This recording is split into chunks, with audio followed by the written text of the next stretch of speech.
Boa noite, pessoal. É com muita alegria que a gente se encontra virtualmente, né? Mas com os nossos corações cheios de luz e de muita paz. Nesta noite de domingo, para mais uma palestra doutrinária. Hoje nós temos a Diana, companheira da nossa casa, trabalhadora da UESEL, que vai nos trazer o tema, o necessário e o supérfluo. Antes de tudo, nós vamos fazer uma leitura, eu vou fazer uma prece, e depois a Diana nos falará. Eu peço a todos agora que mentalize, preste atenção na mensagem de Cristo e na prece que faremos.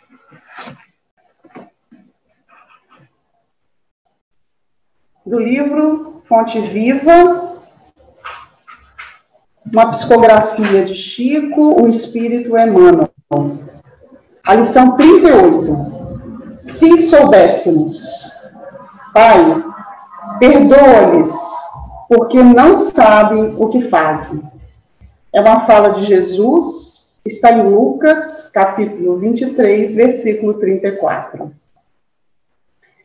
Se o homicida conhecesse de antemão o tributo de dor que a vida lhe cobrará, no reajuste do seu destino, preferiria não ter braços para desferir qualquer golpe.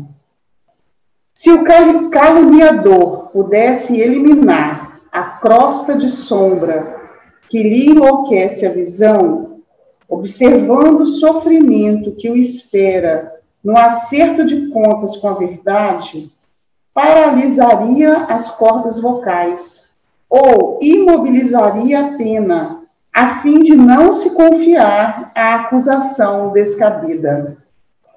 Se o desertor do bem conseguisse enxergar as perigosas ciladas com que as trevas lhe furtarão o contentamento de viver, deter-se-ia feliz sob as algemas santificantes dos mais pesados deveres. Se o ingrato percebesse o fel de amargura que lhe invadirá mais tarde o coração, não perpetraria o delito da indiferença. Se o egoísta contemplasse a solidão infernal que o aguarda, nunca se apartaria da prática infatigável da fraternidade e da cooperação. Se o glutão exercesse os desequilíbrios para os quais encaminha o próprio corpo, apressando a marcha para a morte, renderia culto invariável à frugalidade e à harmonia. Se soubéssemos quão terrível é o resultado de nosso desrespeito às leis divinas, jamais nos afastaríamos do caminho reto. Perdoa, pois, a quem te fere a calúnia. Em verdade, quantos se rendem às sugestões perturbadoras do mal, não sabem o que fazem. E assim, meus irmãos, com os pensamentos voltados ao nosso Pai, Deus de tudo e de todo, Criador do mundo, Criador de todos nós e de todas as coisas. Nesta hora, nós te rogamos, Senhor, que esteja nos nossos lares, que abençoe as nossas famílias, que possibilite, Senhor, nesse instante, que possamos compreender verdadeiramente a mensagem da noite. Ampare, Pai amado, a nossa companheira Diana, que fará o uso da palavra. E que ela possa nos falar, Senhor, de modo a tocar os nossos corações. Ampare a todos nós, Senhor, sempre. Que a tua paz esteja conosco. Que assim seja. E assim, meus irmãos, envolvidos por estas vibrações de paz e de amor, nós repassamos agora a palavra à nossa companheira, a Diana, trabalhadora da nossa casa, que nos falará sobre o tema o necessário e o supérfluo, Que a paz de Jesus esteja com a Diana e que ela possa nos falar de modo a nos tocar profundamente. Boa noite, Diana. Esteja à vontade. Obrigada. Boa noite, meus amigos. É com muita alegria que a gente está aqui de forma virtual, distantes fisicamente, mas unidos de coração. E o tema de hoje, o necessário e o supérfluo, é um tema muito importante nesses tempos que nós estamos vivendo. Mas para chegar até ele, a gente vai fazer uma caminhada para chegar até esse tema. Como vocês sabem, né, Kardec foi o codificador da doutrina espírita, certo? E a sua primeira obra foi editada no ano de 1857 e foi o Livro dos Espíritos, certo? E eu gosto de dizer, de uma forma assim, até em tom de brincadeira, e eu tenho certeza que Kardec fica um pouco chateado comigo quando eu faço isso, mas vamos lá, né? Que o Livro dos Espíritos ele é um grande resumo da doutrina espírita, mas eu digo resumo não no sentido de diminuir a obra, de maneira nenhuma, é uma obra maravilhosa, mas é porque ela é uma obra tão completa, ela contempla quase que a totalidade da doutrina espírita. E é interessante porque Kardec, como pesquisador que era, ele sistematizou o Livro dos Espíritos e de cada parte do Livro dos Espíritos ele tirou uma outra obra básica. O que Kardec fez? Qual foi a linha de pensamento dele? Ele pensou nas 4 perguntas que mais afligem o ser humano. E, a partir daí, escreveu uma obra, que é o Livro dos Espíritos, dividida em 4 partes. Cada uma dessas partes trata de uma dessas perguntas. E depois, ele aprofundou em cada uma das outras obras básicas essas partes da doutrina espírita. Então, olhem só que interessante. Quais são as 4 perguntas que Kardec pensou que afligiam o ser humano? Primeira pergunta, de onde eu vim? É uma pergunta que aflige o ser humano. E dessa pergunta ele trata na primeira parte de O Livro dos Espíritos e, posteriormente, aprofundando esse tema, é editado o livro A Gênese. Segunda pergunta que Kardec pensou que aflige o ser humano, o que eu sinto? Dessa pergunta ele tratou na segunda parte de O Livro dos Espíritos e, posteriormente, aprofundou em outra obra básica, que foi o Livro dos Médiuns. Terceira pergunta. Kardec viu que afligia o ser humano a seguinte questão: por que eu sofro? E dessa pergunta ele tratou na terceira parte de O Livro dos Espíritos e, posteriormente, isso foi tratado lá no Evangelho segundo o Espiritismo. Quarta pergunta: para onde eu vou? E essa pergunta foi tratada na quarta parte de O Livro dos Espíritos e, posteriormente, aprofundada lá no livro E o Céu e o Inferno. Então, hoje, nós viemos aqui falar de um pedacinho pequenininho desse porquê eu sofro, certo? O necessário e o supérfluo está dentro desse porquê eu sofro, que está lá na terceira parte do Livro dos Espíritos. E por que eu escolhi esse tema? Porque eu acho que nós, como sociedade, temos sofrido muito.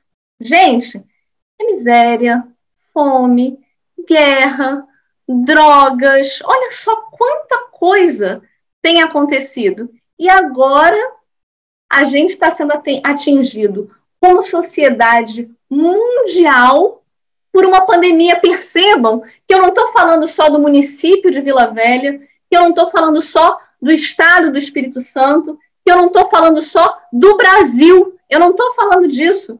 Eu estou falando de nós como indivíduos planetariamente atingidos pela Covid. Olha só, um vírusinho pequenininho, um vírusinho que nem ser vivo é, ele atinge todo o globo terrestre e faz com que a gente tenha que repensar o nosso modo de nos alimentarmos, o nosso modo de trabalharmos, o nosso modo de consumirmos, o nosso modo de estudarmos. Olha só, quanta coisa que esse vírusinho que nem ser vivo tenta nos ensinar. Então, é por isso que eu penso que é muito importante a gente pensar nesse porquê que eu estou sofrendo, nesse momento. E eu sugiro a vocês, né, quem tiver um tempinho, que dê uma olhadinha lá, porque o Horácio fez uma palestra há um tempinho atrás, falando dos flagelos coletivos, e ele tratou especificamente da Covid. Então, ele se aprofundou mais nesse tema da Covid enquanto flagelo coletivo. Eu acho que seria bem interessante vocês darem uma olhadinha lá. Então, olha só. Para a gente estudar esse porquê eu sofro, eu vou dar um exemplo para a gente entender melhor. Toda vez que eu desobedeço uma norma, toda vez que eu desobedeço uma lei, toda vez que eu desobedeço uma regra, não tem uma consequência desagradável? Olha só, vamos pensar aqui. Se eu desobedecer uma lei de trânsito, o que vai acontecer comigo? Eu vou tomar uma multa. É a consequência. Se eu desobedecer uma norma lá do meu condomínio, eu posso tomar uma advertência do síndico, uma chamada de atenção, e, em último caso, uma multa. Não conheço a regra do seu condomínio, mas como regra é isso, tá? Outro exemplo. Se eu pago uma conta em atraso, não importa por que motivo, se eu não obedeço o dia de pagamento daquela conta, o que acontece comigo? Tem uma consequência. A consequência é o pagamento de juros. Se eu desobedeço uma lei criminal, se eu roubo alguém, se eu mato alguém, se eu pratico um ato de corrupção, o que vai acontecer comigo? Bom, eu vou para a cadeia. É uma consequência severa e muito desagradável. Então, olha só, gente, toda vez que eu desobedeço uma norma, uma consequência desagradável me atinge e, portanto, eu sofro. O que eu quero dizer é que toda vez que eu desobedeço uma lei, eu sofro. E aí Kardec ficou pensando nisso, posso supor, e ele pensou assim, bom, a minha pergunta para os espíritos é, né, na sua generalidade, por que eu sofro? Eu vou fazer várias perguntas sobre esse tema. E eu sofro quando eu desobedeço uma norma. Portanto, eu tenho que sistematizar essas leis, eu tenho que sistematizar essas normas para que as pessoas conheçam essas leis, conheçam essas regras, conheçam essas normas e saibam, portanto, o que elas têm que fazer. Porque aí, se elas decidirem voluntariamente, por vontade própria, desobedecer essas normas, aí elas já sabem que elas vão sofrer. Mas como é que elas vão saber o que elas têm que fazer para não sofrer se elas não conhecerem a norma, se elas não conhecerem a regra? Portanto, Kardec sistematiza essas normas, certo? E ele decidiu nos mostrar exatamente quais são as normas. E que normas são essas? São as leis morais do Cristo. Uma das normas que Kardec percebeu que era muito importante para que nós não sofrêssemos, que nós deveríamos obedecer, para que nós não sofrêssemos, foi a lei de conservação. E o que é conservação, gente? Procurei no dicionário. Conservação é um conjunto de medidas que eu adoto para impedir que coisas, alimentos, objetos de valor se deteriorem, se estraguem. Então, eu vou dar alguns exemplos para vocês. Quando eu coloco um alimento na geladeira, eu quero que ele se conserve. Conservação. Quando eu coloco o meu dinheirinho, se sobrar lá um dinheirinho no final do mês, e eu coloco ele na poupança, e prefiro colocar ele na poupança, ao invés de guardar ele embaixo do colchão, eu quero o quê? Que ele se conserve, que ele não perca o seu valor de compra, né? Que o ladrão não venha aqui na minha casa e roube, eu quero evitar ser roubado. Então, na verdade, eu quero conservar esse dinheiro. Quando eu limpo a minha casa, conserto uma coisinha que quebrou, faço uma pinturinha, faço uma pequena manutenção, eu estou conservando a minha casa, ou seja, adotando medidas para que bens, objetos de valor não se deteriorem, coisas, alimentos. Mas será que era disso que Kardec estava falando quando Kardec trouxe a lei de conservação? Será que ele falava de coisas, de objetos de valor? Será que era disso que ele estava falando? Não. Quando Kardec nos traz como lei moral do Cristo a lei de conservação, ele estava falando de algo muito mais importante, que é a vida humana. Então, percebam, meus amigos, a lei de conservação é a lei moral do Cristo que faz com que os indivíduos busquem a manutenção da vida física, dessa vida corpórea. Eles querem manter-se existindo no corpo físico, não querem ficar doentes, não querem perecer, não querem sofrer, não querem, em última análise, morrer. É isso que tem a ver com a lei de conservação. Então, qualquer ser vivo luta para não adoecer, para não ser prejudicado de qualquer modo. É esse instinto de conservação, para que a gente se mantenha encarnado, que se relaciona à lei de conservação, entenderam? Então, lá dentro do Livro dos Espíritos, perguntas relacionadas ao tema por que eu sofro, Kardec nos apresenta as leis morais do Cristo. Uma dessas leis é a lei de conservação, que diz que nós devemos nos manter para que nós não sejamos de alguma forma prejudicados. Esse instinto de nós não nos prejudicarmos. Mas aí veio o quê? Aí veio a Covid. E a Covid, como eu adiantei, é esse flagelo coletivo. E flagelo coletivo por quê? Porque é uma forma que Deus tem para nos ensinar lições que nós não estávamos conseguindo aprender pelas leis de amor. Então, Deus traz o vírusinho, que, como eu disse, nem ser vivo é, e está aqui tentando nos ensinar lições que nós não estávamos conseguindo aprender de jeito nenhum. Uma delas relacionada à lei de conservação. E Deus está nos convidando a situações muito mais audaciosas com a Covid, muito mais importantes, muito mais relevantes para nós como sociedade. Olha só, que interessante.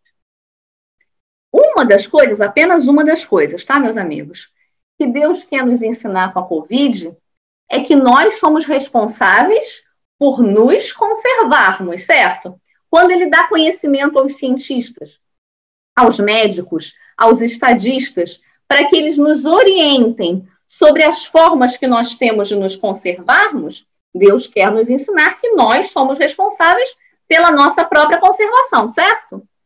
Certo? Mas Deus também quer nos mostrar, nesse momento, que nós podemos dar um passo adiante.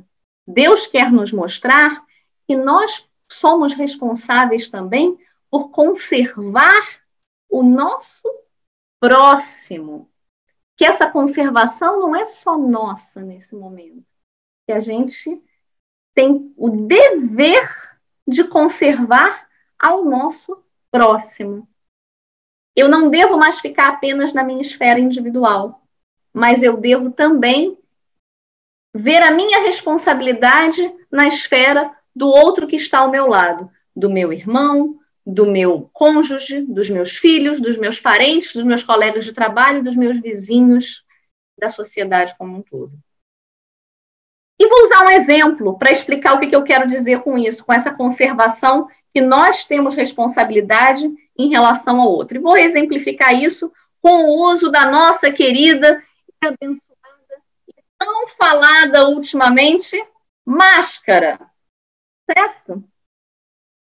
E aqui eu faço um parênteses para reforçar algo que eu já falei num estudo também que tem lá nos arquivos da UESL, do amor nos tempos do cólera. Lá nesse estudo, eu falei com muita clareza que a doutrina espírita é filosofia, ciência e religião.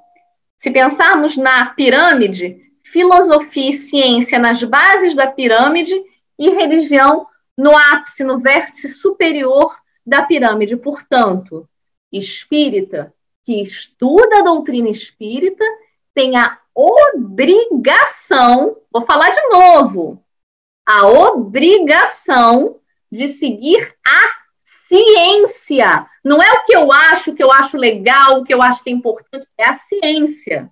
Essa é a obrigação de espírita que estuda a doutrina espírita, certo, meus amigos? Então, o que a ciência nos diz em relação à nossa querida máscara?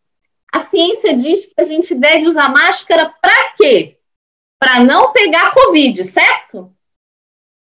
Errado. A ciência nos diz que nós devemos usar máscara para não transmitir Covid. Eu uso a minha máscara para não transmitir Covid para você e você usa a sua para não transmitir para mim. Eu conservo a você, lei de conservação, e você conserva a mim.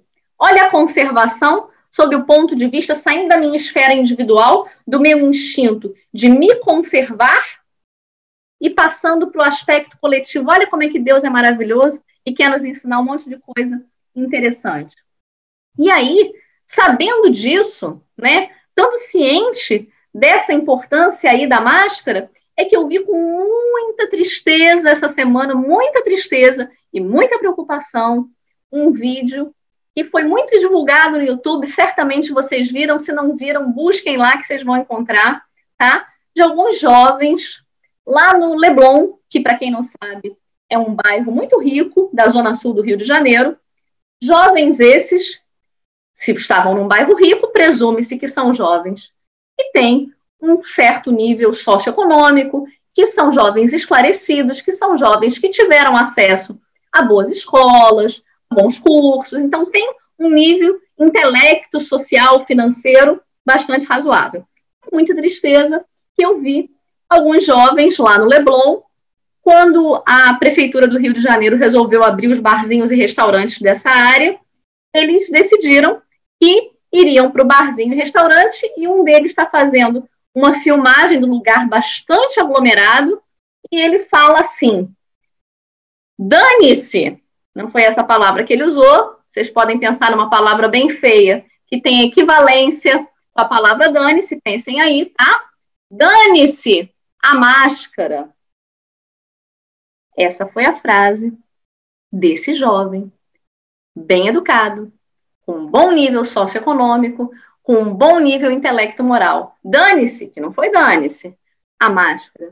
E esse vídeo, para mim, foi muito significativo, meus irmãos, porque ele foi quase um jogo dos 7 erros da lei de conservação, tá? E eu vou falar porque ele era um jogo dos 7 erros da lei de conservação, tá? Eram jovens ricos e esclarecidos fazendo esses vídeos falando dane-se a máscara. Bom, se eu bem me lembro, lá no Evangelho de Jesus, ele disse que muito será cobrado a quem muito foi dado.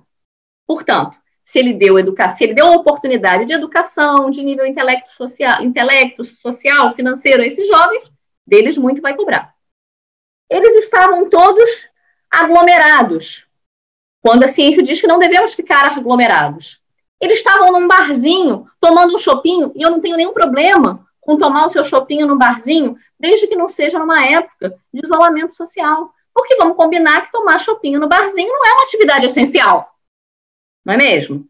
Então, e sem usar a máscara, colocando em risco a vida deles próprios, dos que estavam ao lado, dos funcionários do bar, dos seus funcionários quando eles chegassem em casa, porque certamente esses jovens têm funcionários que trabalham no seu lar, dos seus eventuais colegas de trabalho, colegas de faculdade, sei lá. Enfim, um jogo dos 7 erros da lei de conservação. E aí vocês poderiam me dizer, Diana, mas máscara é chato, máscara coça, pinica meu nariz, né? E aí dói, e aí machuca a minha orelha. E olha só, Diana, eu não preciso usar máscara quando eu estou fazendo exercício físico, porque é muito gás carbônico que eu fico inspirando, e também eu estou ao ar livre, eu não preciso usar máscara. Bom, a ciência diz que precisa. E se você é espírita que estuda a ciência e que obedece à ciência, você tem que usar a máscara. E aí, nesse momento, eu vou me servir do André Trigueiro. Para quem não conhece, é um jornalista e espírita, autor de diversas obras, normalmente relacionadas com espiritismo e meio ambiente, mas ele tem um programa muito interessante que eu recomendo, chamado Papo das 9. Ele passa alguns dias na semana no YouTube, transmissão ao vivo, tá? 9 horas da manhã, Papo das 9, porque é às 9 da manhã.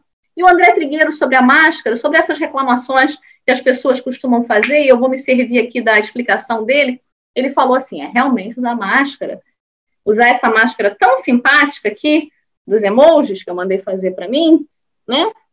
Realmente é meio desagradável mesmo, né? Mas desagradável de verdade é pegarem um tubo plástico, abrirem a sua boca à força quando você tiver com dificuldade de respirar, colocarem esse tubo plástico atravessando a sua traqueia, levando ar vindo de uma máquina diretamente para os seus pulmões.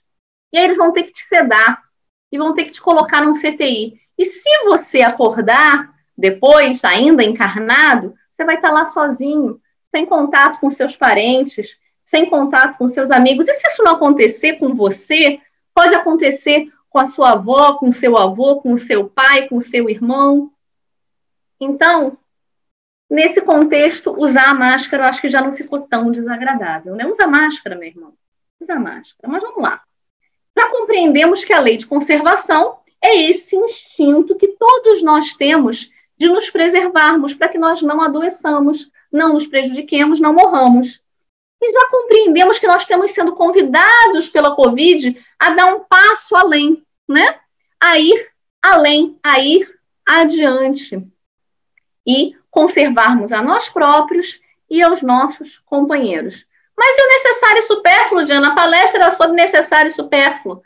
Lembra que eu falei que a gente ia ter que fazer uma caminhada até chegar no necessário e supérfluo? Pois é, agora eu vou começar a falar do necessário e supérfluo. Necessário e supérfluo, como eu adiantei, está dentro da lei de conservação. E por que está dentro da lei de conservação? Kardec pensou assim, ora, eu preciso me conservar. E nós agora percebemos que nós precisamos conservar aos outros que nos cercam. Então, o que é que eu efetivamente preciso, necessário, para me conservar? E o que é que eu não preciso tanto assim para me conservar? Supérfluo. E aí, dentro da lei de conservação, ele coloca um tópicozinho chamado necessário e supérfluo. Questões 715 a 717 de O Livro dos Espíritos. Só 3 questõezinhas do Livro dos Espíritos. 715, 16 e 17 do Livro dos Espíritos. Depois dê uma lidinha lá, vale super a pena, muito interessante. Tá? Mas o que então é, o que significa necessário? Necessário é aquilo que é indispensável à vida.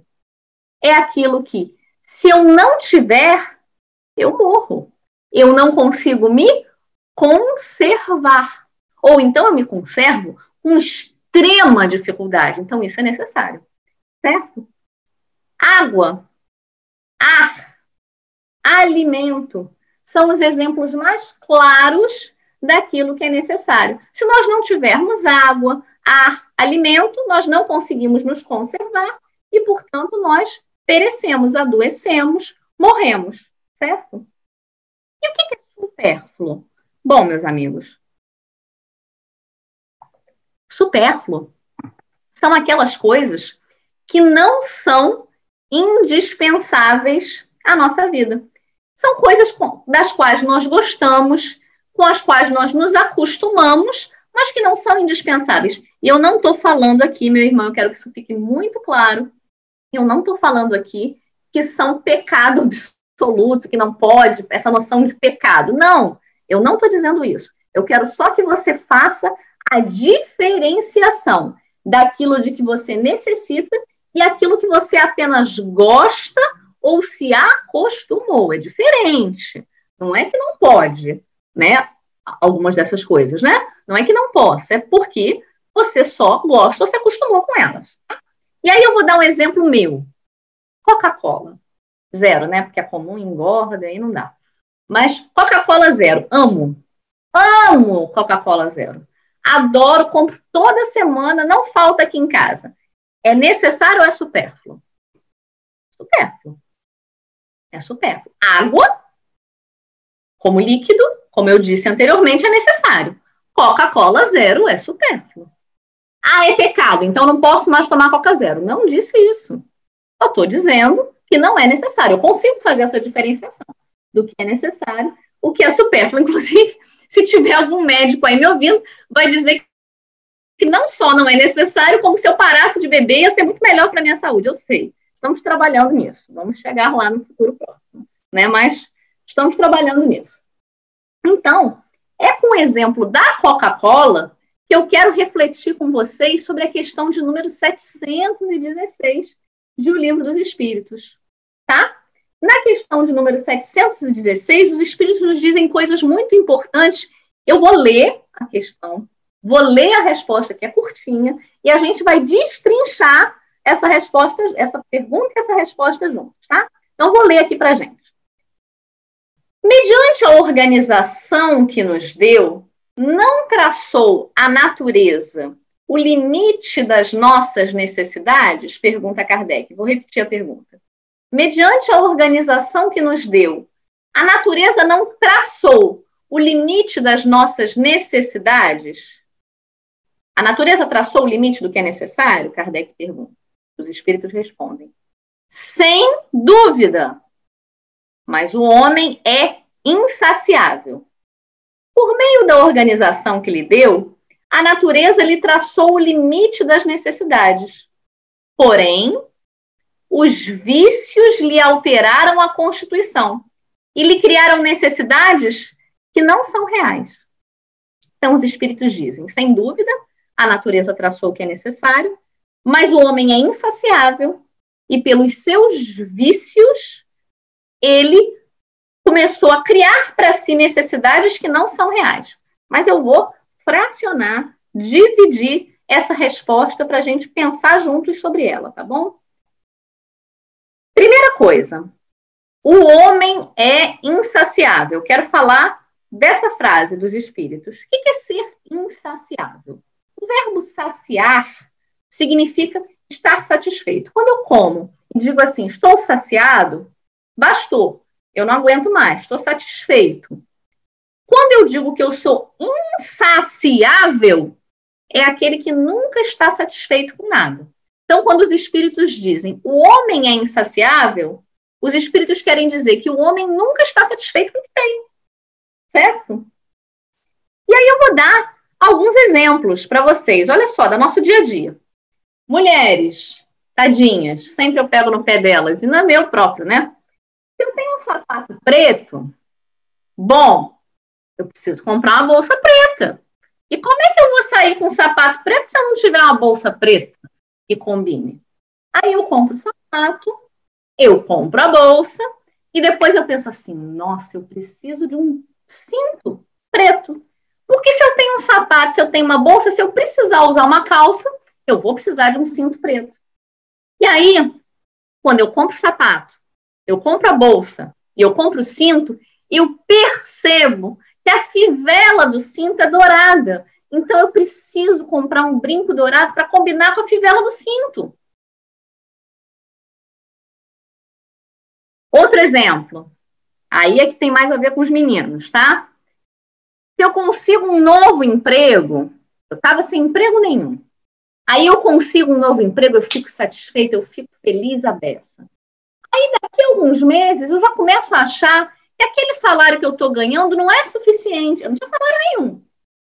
Mas aí, agora que eu tenho, eu já começo a achar que aquele salário não é suficiente e que eu preciso ser promovido.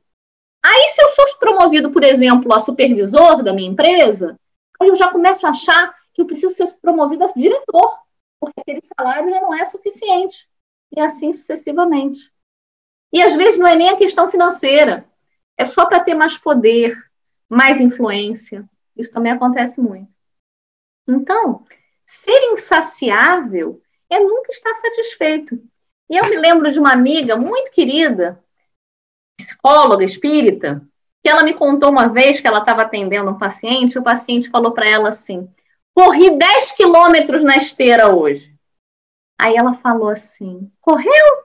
Aí ele falou: corri 10 quilômetros na esteira hoje. Ela falou assim: correu do quê? Correu de quem? Ou correu para quê? E eu acho que essa pergunta dela, como reflexão interna, faz muito a gente pensar sobre essa coisa de ser insaciável, sabe? Querer algo a mais, sempre mais, por quê? Fica a reflexão aí pra gente, tá bom? Então, como eu disse, eu ia partir a questão 716, vou prosseguir partindo. Os espíritos dizem que o homem é insaciável, mas que a natureza traçou para o homem o limite das suas necessidades. A natureza traça para o homem o limite das necessidades.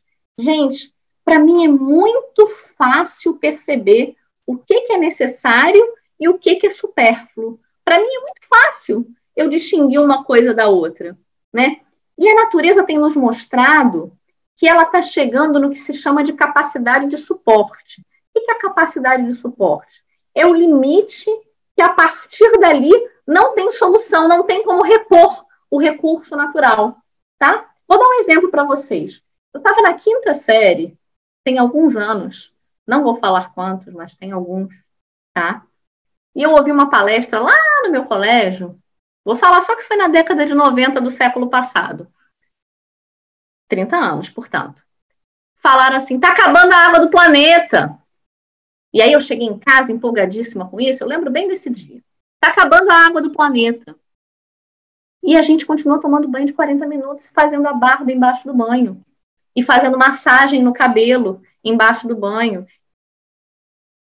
E a água lá, caindo. Então percebam, banhar-se é necessário para a sua saúde. Mas banhar-se durante 40 minutos é supérfluo. E a natureza já está te traçando aí o limite da sua necessidade. Aquecimento global. Aquecimento global é ciência. É ciência. Ciência. O mundo está se aquecendo. Ciência. Tá? Não vou entrar nem nesse mérito. Aquecimento global é ciência. E a gente continua fazendo pequenos trajetos com o nosso carro. Trajetos de menos de 1 quilômetro, às vezes, com o nosso carro. Deslocar-se de carro pode ser necessário. De carro, de ônibus, né? De outro transporte que queime combustível fóssil, né? Ele pode ser necessário. É muitas vezes necessário pelas longas distâncias. Mas pequenas distâncias, nós poderíamos não usar o nosso carro e fazermos uma caminhada e pegarmos a nossa bike e irmos lá. Necessário e supérfluo, percebem?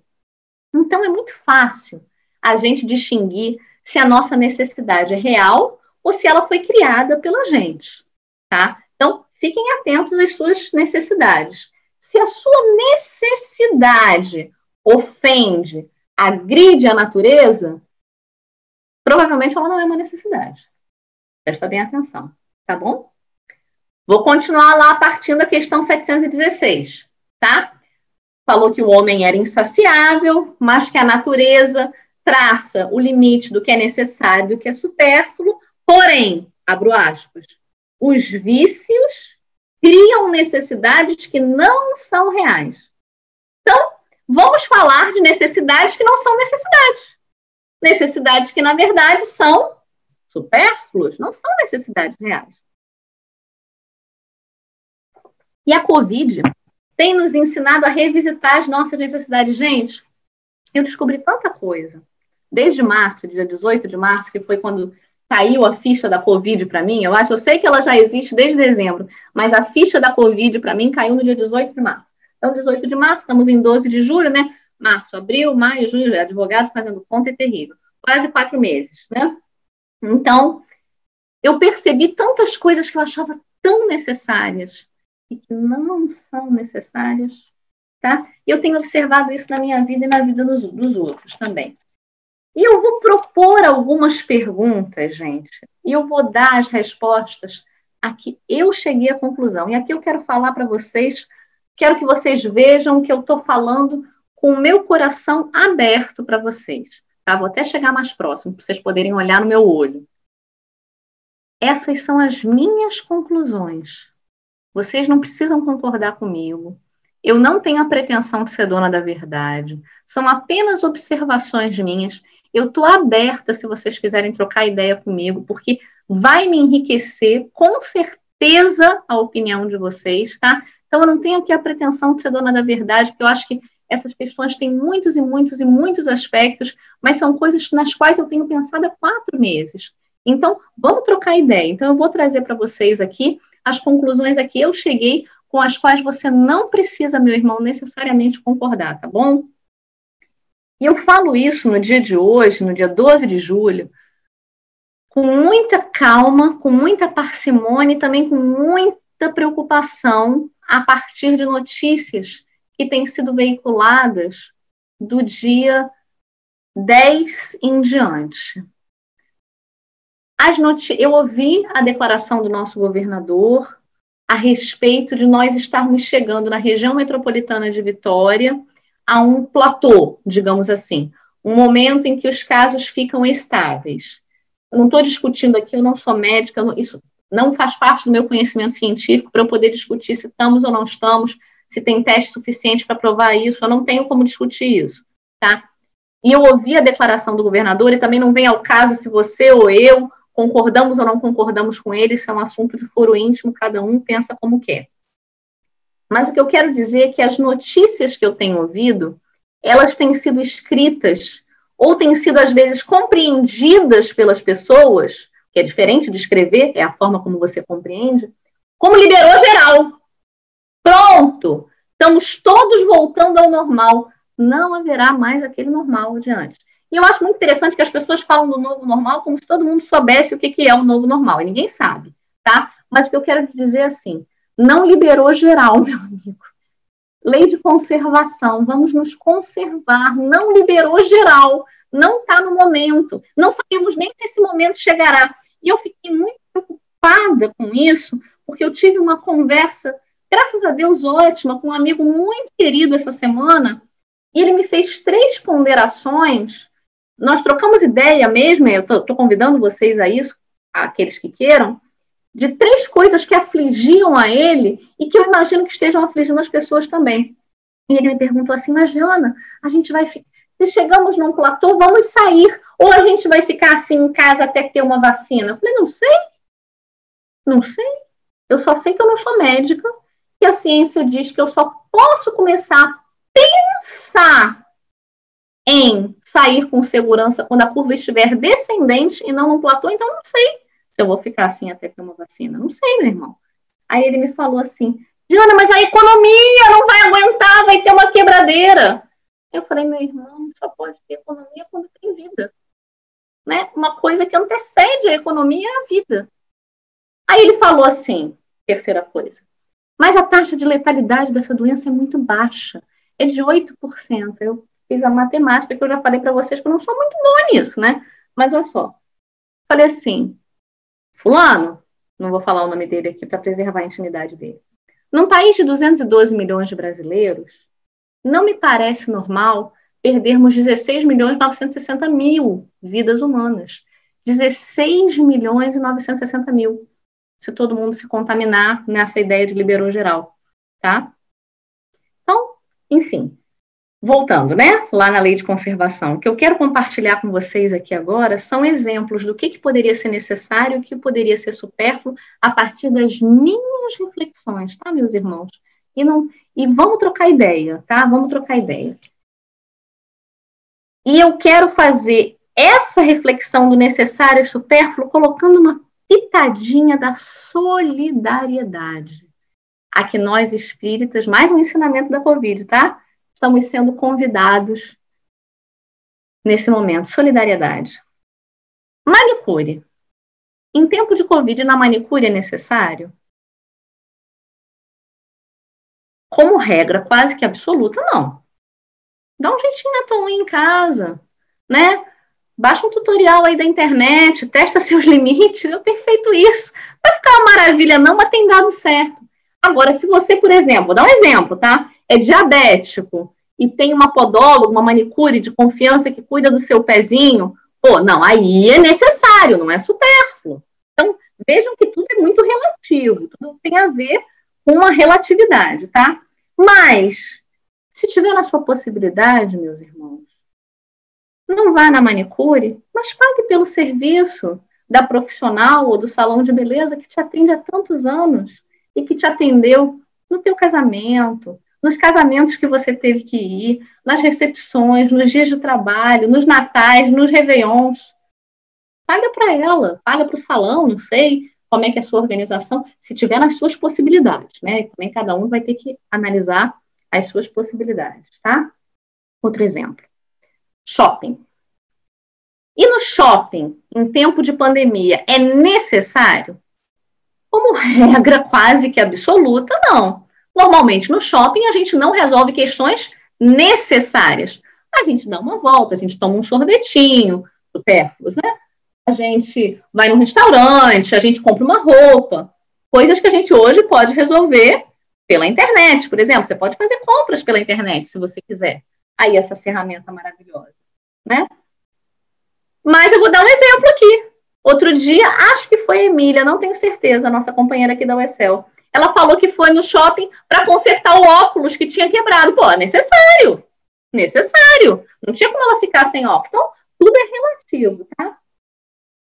Vamos dar uma refreada no nosso consumo, meus amigos. Lembra da capacidade de suporte da natureza que eu falei? A natureza, lá na questão 716 do Livro dos Espíritos, traçando o limite do que é necessário e do que é supérfluo, e ela traçando também essa capacidade de suporte que ela está chegando. Olha a quantidade de lixo que a gente produz.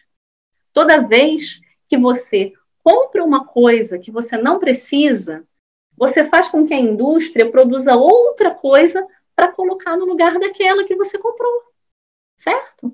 Então, é isso aí. Então, vamos repensar aí o nosso consumo, tá? Mas, vale querer dar uma pitadinha de solidariedade, né? Se você tem um amigo lojista, trabalhe ele no shopping ou não, e, pô, o cara está se esforçando para fazer um delivery, para buscar uma coisa na sua casa, levar uma sacola de roupa, né? Não sei o que ele vende. Se ele está se esforçando para, dentro dessa pandemia, tentar adaptar o seu negócio, e se tiver nas suas possibilidades, meu irmão, mesmo não sendo necessário, dá uma força lá para o nosso amigo lojista, necessário e supérfluo. Outro exemplo. Até tomar uma aguinha aqui.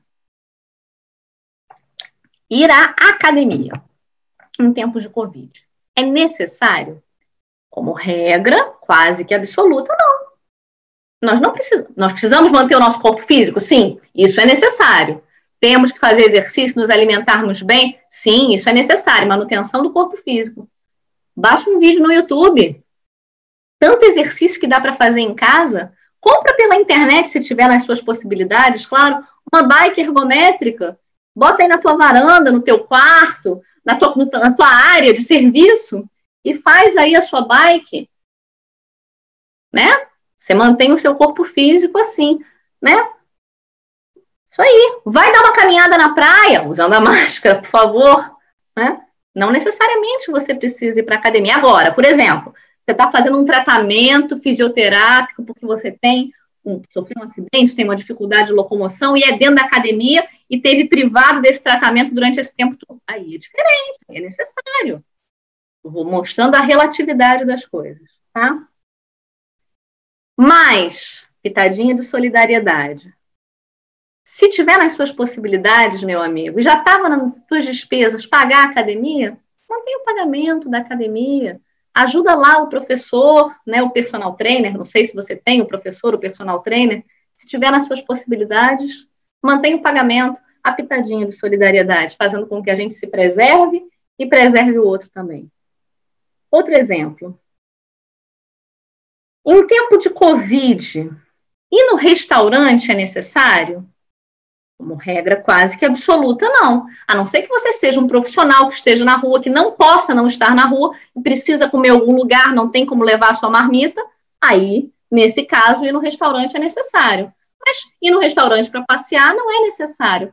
Descobre o prazer de cozinhar. Pede nas suas próximas compras, se você puder fazer a sua compra pela internet, melhor ainda, né? Pede aquele ingrediente lá que você viu na receita. Vou fazer uma propaganda, meu marido odeia, mas eu amo. Propaganda gratuita aqui. Tem um programa, Rita Help Me, ensina-me a cozinhar na quarentena do GNT. É muito bom. Ela ensinou um monte de coisa legal, bacana. Baixa lá se você tem net, Sky, não sei. Legal, é interessante. Nós tentamos aqui em casa fazer várias coisas, fizemos várias coisas. Várias deram certo, outras não deram, paciência. Eu tive uma brilhante ideia, de pegar... Meu filho queria comer bolo de limão, eu não sei fazer bolo de limão. Aí eu peguei uma massa de bolo de baunilha e decidi da minha cabeça que eu ia substituir o leite por suco de limão. Ficou uma gororoba, ficou horrível. Solou, ficou mole, desmontou, ficou horrível. Os meninos apelidaram de credo, que delícia, mas ficou gostoso. Mas olha só, aquilo foi uma diversão a tarde toda, o treco sujou o forno, a gente teve que limpar, fizemos isso juntos. Descobre esse prazer aí, nessa quarentena, tá? O que eu quis dizer com esses exemplos, meus amigos, é que não tem regra absoluta, tá?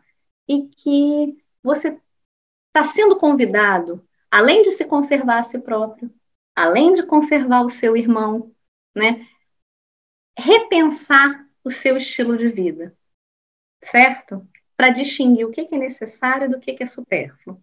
Se encaminhando para o fim, meu irmão, eu pergunto a você se o que está te fazendo sofrer durante essa quarentena é o que é necessário ou o que é supérfluo.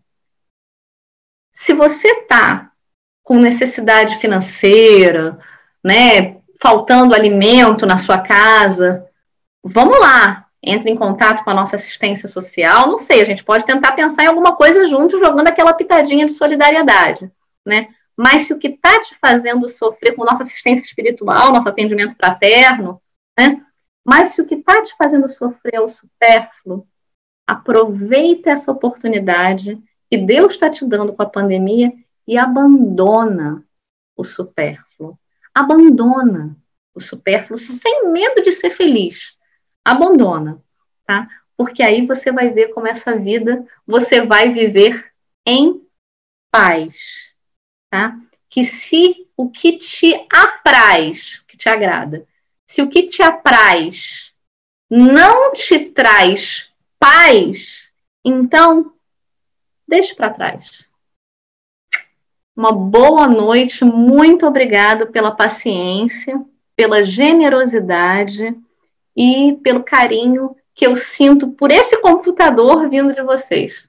Um beijo grande. Muito obrigada, Diana.